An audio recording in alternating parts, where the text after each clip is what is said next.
ტენიანობიდან გამომდინარე ახორციელებს მორწყვის. 3 ნათურა ტენიანობის სხვადასხვა დონის დასაფიქსირებლად, კიდევ ერთი 3 ნათურა, რომელსაც ასაცავი აქვს და ნაჩვენებელი გამოვა.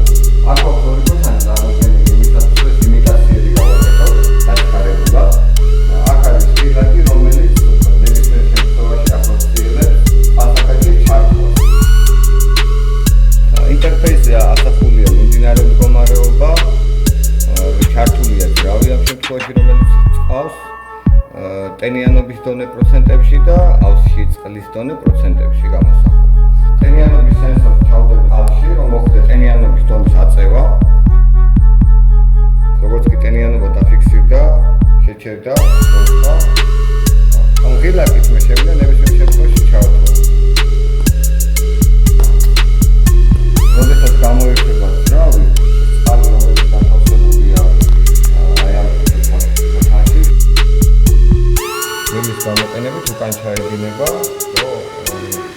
რომ მართვის შეძლოს აი ამ პროცესის წინააღმდეგ. გადავაკეთეთ ინტერფეისში. მე დისტანციურად